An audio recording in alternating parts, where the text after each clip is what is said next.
Buenas tardes, mi nombre es Tania Alemán. Eh, el tema que nos tocó al equipo 2 es ética en investigación en seres humanos. Estamos conformados por una servidora, Adrián Martínez Estrada y Dilce Garza Arriaga. Somos el grupo 05.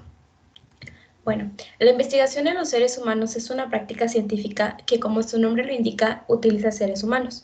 Esta práctica, su objetivo principal es comprobar hipótesis y tener avances en biomedicina o en ciencias sociales. Para que esta práctica se pueda llevar a cabo necesito de tres factores indispensables. Debe de tener mérito técnico, mérito científico y mérito social. Si no tiene uno de esos tres factores, no se puede realizar esta práctica en seres humanos. La investigación en seres humanos permite mejorar el diagnóstico y el tratamiento de las enfermedades.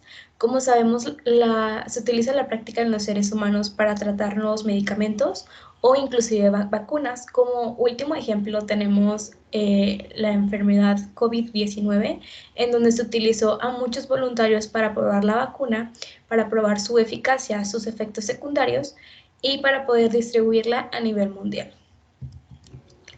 Bien, pues este tipo de investigación tiene una historia y este tipo de investigación no siempre fue así de correcto como lo es hoy en día.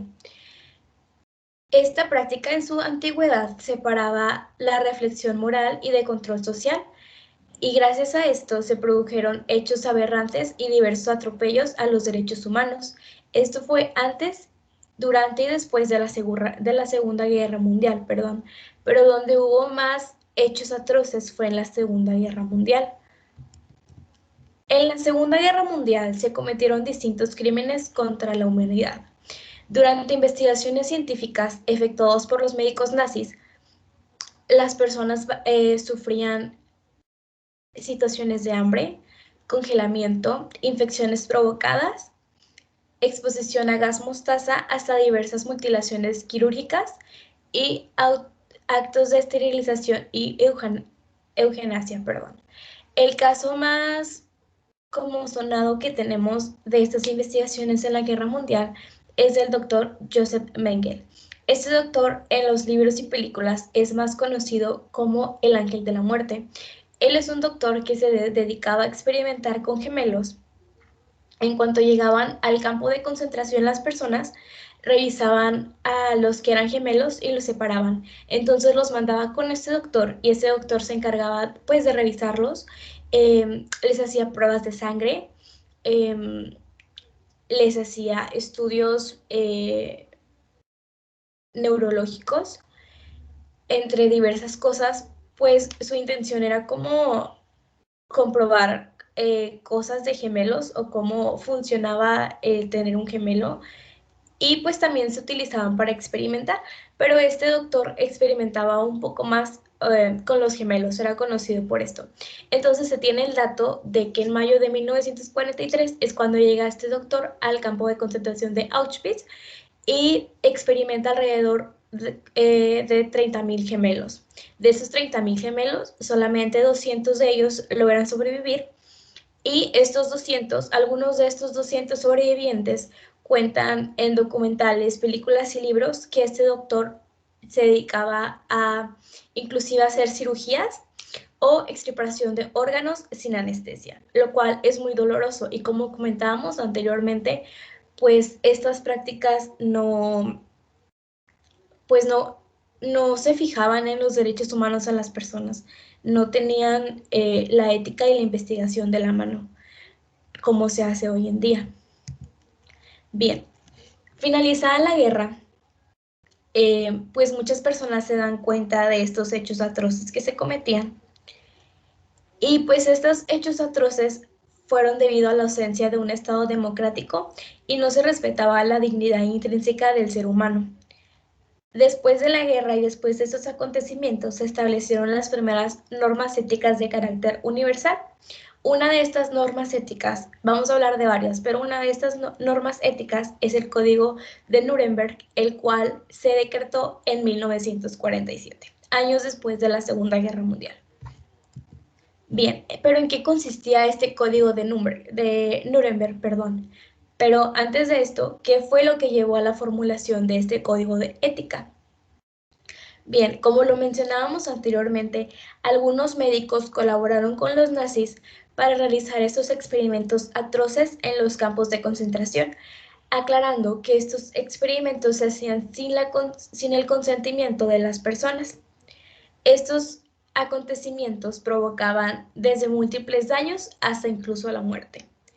Entonces, el 20 de agosto de 1947, en Nuremberg, Alemania, tras la realización de varios juicios, se publica el Código de Nuremberg, el cual es una compilación de normas éticas para la investigación con humanos.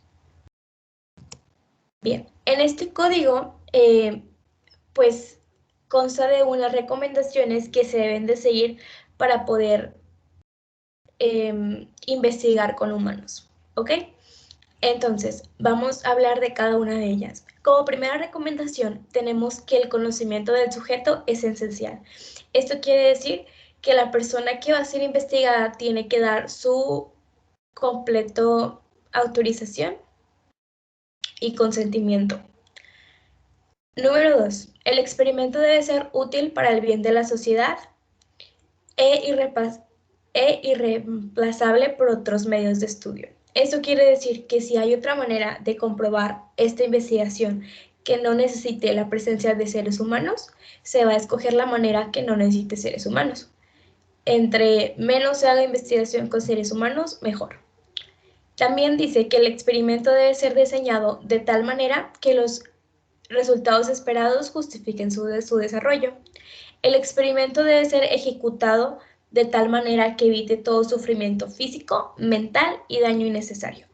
Como comentábamos anteriormente, en la Segunda Guerra Mundial no se revisaban esos aspectos, ya que las personas pues sufrían mucho físicamente porque los mutilaban o inclusive hacían cirugías o los mataban, etcétera, y mental porque estaban en un estado en el que pues no convivían con nadie, a los niños los separaban de sus familias, de sus padres, de sus hermanos inclusivemente. E incluso si un gemelo llegaba a morir, pues el otro gemelo para ellos ya no les servía, entonces lo que hacían pues era matarlo sin ninguna consideración. Y esto era un daño que le provocaba a las personas. Entonces, para poder investigar con seres humanos se deben de tener estos tres criterios. Como siguiente recomendación, se tiene que ningún experimento debe ser ejecutado cuando existan razones de que puede provocar la muerte o un daño grave. El grado de riesgo a tomar nunca debe exceder el nivel determinado por la importancia humanitaria del problema que puede ser resuelto por el experimento. Esto quiere decir que está primero la vida del ser humano que el experimento. Deben hacerse preparaciones cuidadosas y establecer adecuadas condiciones para proteger al sujeto contra cualquier daño, incapacidad, inclusive la muerte. El experimento debe ser conducido solamente por personas que están calificadas, es decir, pues médicos certificados o depende de la investigación, pues las personas indicadas en esa área. Durante el curso del experimento, el sujeto humano debe tener libertad para poner fin al experimento si ha alcanzado el estado físico y mental en el cual parece a él imposible continuarlo.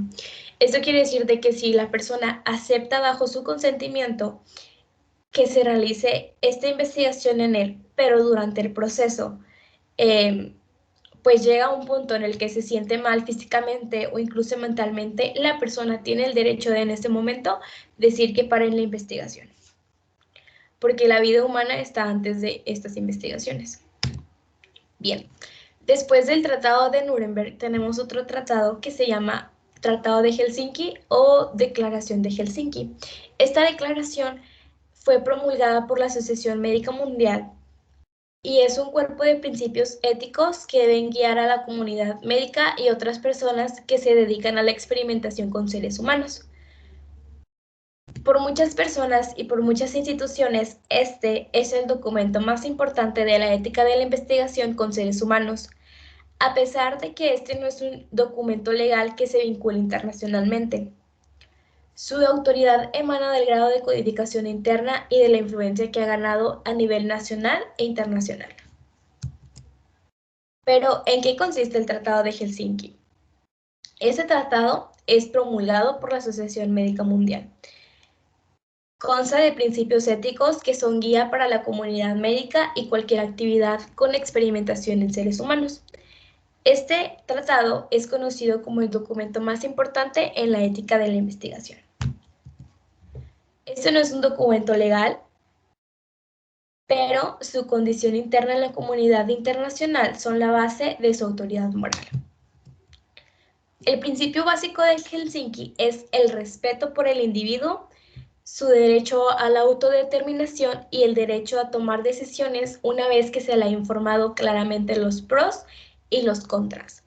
Siempre que se hace una investigación, hay que revisar que las personas sean adecuadas para esta investigación y hay que avisarles sobre los pros y los contras. Esto quiere decir, por ejemplo, si te van a vacunar contra el COVID-19, bueno, tu pro es que no te va a dar esa enfermedad, pero tu contra es que te va a dar pues efectos secundarios dependiendo de la condición o de pues los anticuerpos que tenga esa persona en ese momento, ¿no?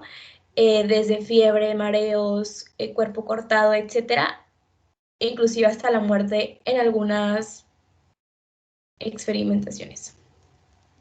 Bien, se debe tomar en cuenta que también las personas estén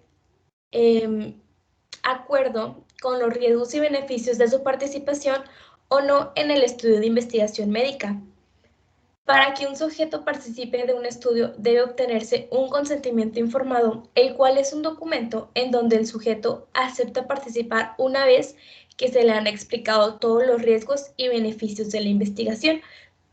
Se le tiene que entregar a la persona un consentimiento en donde esta persona lee los pros y los contras, también explicados por el personal certificado médicamente, y pues esta persona bajo su propio criterio va a aceptar este consentimiento sin ninguna presión y con el conocimiento de que esta persona se puede retirar de la investigación cuando ésta lo desee, inclusive aún pues al haber aceptado este consentimiento.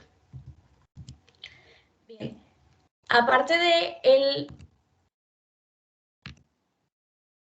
Tratado de Helsinki, también tenemos el informe de Belmont, el cual es un informe creado por el Departamento de Salud, Educación y Bienestar de los Estados Unidos, titulado Principios éticos y pautas para la protección de los seres humanos en la investigación, que es la imagen que se puede observar aquí. Bien, los principios y guías éticos para la protección de los sujetos humanos de investigación. Este código consta de reglas, algunas generales y otras muy específicas dependiendo la situación o la investigación que se va a realizar, que guían en su trabajo a los investigadores o a los revisores. Tales reglas son a menudo inadecuadas para cubrir situaciones complejas, a veces se contradicen y frecuentemente son difíciles de interpretar o aplicar. Es por eso que estas reglas se tienen que explicar detenidamente y claramente a las personas que van a participar de esta investigación, porque algunas veces, o la mayoría de las veces, se utilizan términos médicos o términos legales que una persona pues promedio o que no utiliza tanto esos términos, pues no puede lograr entender. Entonces es por eso que se le tiene que explicar detalladamente todas las reglas y todas las pautas. En esta formulación se identifican 3 principios o juicios prescritos generales que son relevantes para la investigación con sujetos humanos. Son amplios y se formulan a un nivel de generalización que ayuda a los científicos, a los sujetos y a los revisores y a los ciudadanos interesados a entender los temas éticos inherentes a la investigación con seres humanos. Eso quiere decir que esas investigaciones pues deben de beneficiar a todos, tanto a científicos como humanos, como a la sociedad, como a los revisores y pues a todas las personas interesadas en estos temas éticos de investigación con seres humanos. Bien, aquí decíamos que en esta formulación se identifican 3 principios básicos, entonces vamos a hablar de ellos. El primer principio es el respeto por las personas. El respeto incorpora al menos 2 convicciones éticas. La primera es que los individuos deben ser tratados como agentes autónomos. Esto quiere decir que pues no dependen de nadie. Y segunda, que las personas con autonomía disminuida también tienen derecho a la protección. Siempre el respeto debe estar primero ante todo. Saber que estamos tratando con seres humanos, no con cualquier objeto como una pluma o un lápiz que no tiene sentimientos ni acciones, sino que son seres humanos con los que se va a tratar y que se necesita respeto. El principio de respeto por las personas se divide entonces en dos requerimientos: morales separados, que es el de reconocer la autonomía, y el de proteger a quienes la tienen disminuida también. Bien, el segundo principio es la beneficencia. El proverbio hipocrático "no hagas daño" ha sido desde hace mucho tiempo un principio fundamental de ética médica. Bernard lo extendió al campo de la investigación, diciendo que uno no debería de lesionar a la persona independientemente de los beneficios que pudieran derivarse para otras. Esto quiere decir que el principio "no hagas daño" es muy fundamental, ya que nosotros o las personas que investigan no tienen el poder sobre otras personas porque son seres humanos, son seres autónomos que toman sus propias decisiones, e inclusive con seres que tienen su autonomía disminuida, pues hay que tener más protección con ellos, ¿no? Entonces, el principio es de que no se debe lesionar a una persona, aunque esta persona tenga, aunque si se lastima a esta persona, pudieran tener beneficios otras, no se debe hacer. Aún para evitar el daño se requiere saber qué es dañino, y en el proceso de obtener esta información, las personas pueden ser expuestas al riesgo del daño. Para esas investigaciones, pues las personas sí corren un riesgo alto, porque pues se debe saber que, o sea, hasta qué punto puede llegar esa investigación a un daño, ¿no? Pero siempre teniendo en cuenta que se deben proteger los derechos de las personas y que la ética y la investigación deben estar siempre de la mano. El juramento hipocrático exige que los médicos beneficien a sus pacientes de acuerdo a su mejor juicio. Para aprender lo que se beneficiará, puede necesitarse exponer a las personas al riesgo, pero como antes mencionado, siempre cuidando su autonomía y su salud. Como último principio, tenemos la justicia. Hay varias formulaciones ampliamente aceptadas de formas justas para distribuir las cargas y los beneficios. Cada formulación menciona alguna propiedad relevante sobre cuya base se deberían distribuir las cargas y los beneficios. Tenemos 5 formulaciones, las cuales son: número 1, a cada persona una porción igual. Número 2, a cada persona de acuerdo a su necesidad individual. Número 3, a cada persona de acuerdo a su esfuerzo individual. Número 4, a cada persona de acuerdo a su distribución a la sociedad. Y número 5, a cada persona de acuerdo al mérito. Esto quiere decir que cada persona se merece lo que aporta, dependiendo su necesidad, dependiendo su esfuerzo, dependiendo lo que contribuye a la sociedad y su mérito, pero todo siempre debe ser justo. Las cuestiones de justicia han estado asociadas durante mucho tiempo con prácticas sociales como el castigo, la tributación y la representación política. Antes se creía que la mejor manera de tener justicia era el castigo, y muchas veces no es así. Debe ser un castigo, pero justo, no como en épocas medievales que, yendo de la mano con el tema, pues se recurrían a prácticas que dañaban a las personas, su salud mental, su salud física. Entonces, pues la justicia de hoy en día es menos como dañina, y es dependiendo pues el delito que se comete. Se hace un estudio y se determina la cantidad de años que una persona va a pasar, por ejemplo, en una cárcel, o lo que va a pagar de una multa, etc.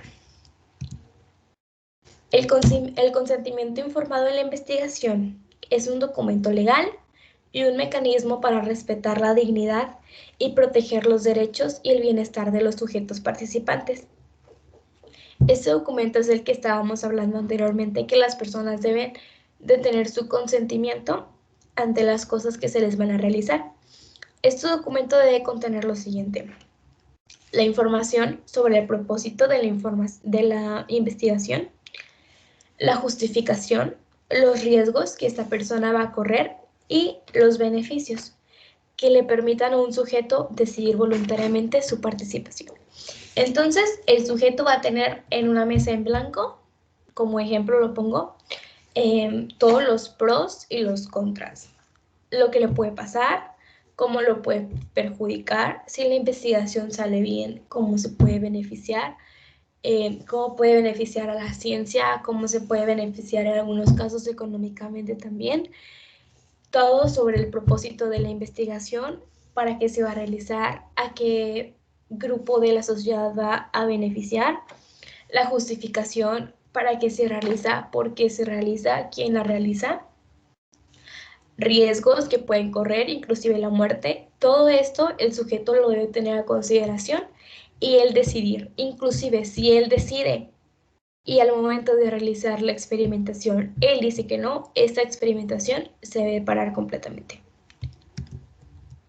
Y bueno, como conclusión, tenemos que como estudiantes de la salud en odontología debemos de respetar a los pacientes, debemos de respetar las reglas que tienen estos tratados y las leyes que se deben tomar, y tener en cuenta que la salud del paciente y su integridad física y mental siempre van primero que cualquier tratamiento quirúrgico u odontológico.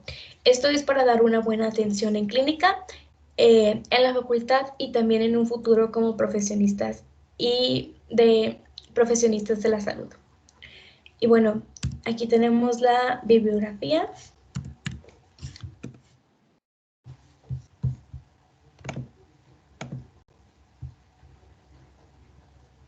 Y listo, esto es todo. Espero que haya quedado claro el tema y que sea de mucha ayuda. Gracias.